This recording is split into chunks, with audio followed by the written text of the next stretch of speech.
Hello and welcome students, मैं हूं इसका सर और आज मैं आप लोगों के सामने एक इम्पोर्टेंट पब्लिक नोटिस लेकर के आया हूं।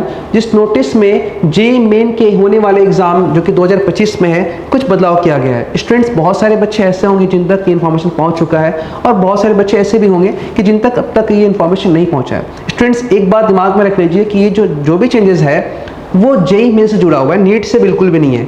कुछ टीचर जोड़ रहे हैं, कुछ बच्चे भी जोड़ रहे हैं, लेकिन अब तक कोई ऐसा अपडेट एनटी की तरफ से नहीं है कि नीट में बदलाव है। हाँ, वो एक अलग बात है कि नीट में भी बदलाव हो जाए, वो बात की बात है। फिलहाल बदलाव ये है कि department of higher education, ministry of education, government of India की तरफ से जेईई मेन में जो 2025 में होने वाला एग्जाम है, उसके हर एक सब्जेक्ट के पेपर में जो कि सेक्शन बी में होता है, कुछ चेंजेस किया गया है। चेंजेस ये है कि अब तक आप जानते हैं, हर बच्चे जानते हैं कि सेक्शन बी में टोटल 10 क्वेश्चंस होते थे। उस 10 क्वेश्चंस में से आपको सिलेक्ट करके कोई 5 क्वेश्चन करना होता था, लेकिन अब ये ऑप्शन आपके हाथ में नहीं रहा। मतलब ये है कि टोटल आपके पास 5 क्वेश्चन होंगे, मतलब कि हर सब्जेक्ट में 25 क्वेश्चन होगा, 25 क्वेश्चन होगा और उस 25 में आपको 25 ही करना है।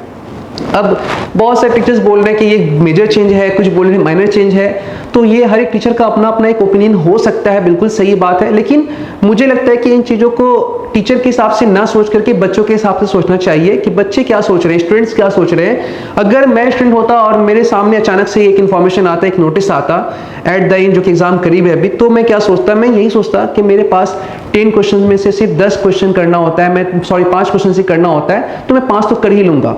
तो ये एक अलग मेंटेलिटी लेवल है। लेकिन अब क्या है कि मेरे पास दिमाग में ये चल रहा है बात कि 5 में से 5 करना है, 25 में से 25 क्वेश्चन करना है, तो लास्ट के 5 में तो ऐसा तो हो ही सकता है कि एक ना एक क्वेश्चन तो टफ होगा जिसको मैं अटेम्प्ट नहीं कर पाऊंगा, छूट जाएगा।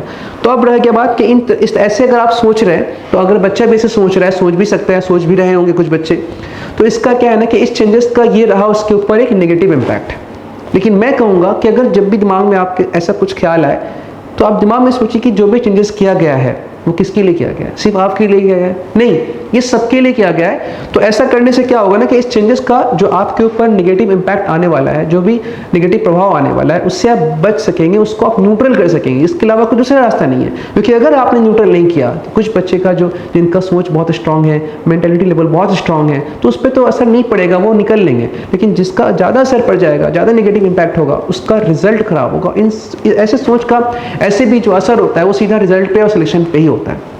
तो मैं बच्चों को ये समझा रहा हूँ कि आपको ऐसा कुछ भी नहीं सोचना है, इसको न्यूट्रल करना है। बदलाव सबके लिए बराबर है, समय बहुत कम है, अंत का समय चल रहा है, आपका ध्यान पढ़ाई पे होना चाहिए। ये भी इन्फॉर्मेशन जो है ठीक है, इसको देखिए, समझिए, पढ़िए, जानकारी रखिए, लेकिन इसको इतना बड़ा आपको हवा नहीं बनाना है जिसका असर आपके ऊपर बुरा पड़ जाए। ठीक है, समय बहुत कम है, आपको दिमाग में रखना है कि आपके खाने, पीने, सोने और पढ़ना और रिवीजन, ये सब कुछ कैसे करना है, किस टाइम पे करना है, इस पे आप ज़्यादा ध्यान दें। मेंटली स्ट्रांग रहिए, पॉजिटिव सोचिए, पॉजिटिव चीज़ देखिए। होप है कि अगर आपको मेरा ये चैनल, जो भी मैंने इन्फॉर्मेशन इस चैनल के माध्यम से दिया, ये वीडियोज़ आपको अच्छा लगा है तो इस वीडियो को लाइक कर लीजिए, चैनल को सब्सक्राइब कर लीजिए, बेल आइकन जरूर दबाइएगा। इससे क्या है कि कोई भी इन्फॉर्मेशन आपको सही समय पे मिलता है। और जितना हो सके ये वीडियो अपने फ्रेंड्स में शेयर कीजिए। और रहा बात कि कोर्स रिलेटेड अपडेट कि सर आपने कुछ दिन पहले कहा था कि आप कोई कोर्स लॉन्च करने वाले हैं जो कि बिल्कुल फ्री ऑफ कॉस्ट होगा, जिसमें फिजिक्स का सारा सीरीज आएगा चैप्टर वाइज। तो वो मैंने डिटेल में बताया था आपको पिछले लेक्चर्स में भी। अगर किसी बच्चे ने अब तक वो लेक्चर नहीं देखा है तो मैंने कोर्स से रिलेटेड जो भी वीडियोस है, उस वीडियो का लिंक मैंने इस वीडियो के डिस्क्रिप्शन बॉक्स में मैंने डाल दिया है। आप वहाँ जाइए, उसको क्लिक कीजिए और उस इन्फॉर्मेशन को भी कलेक्ट कीजिए और एंजॉय कीजिए। तब तक अपना ख्याल रखिए, अच्छे से पढ़िए।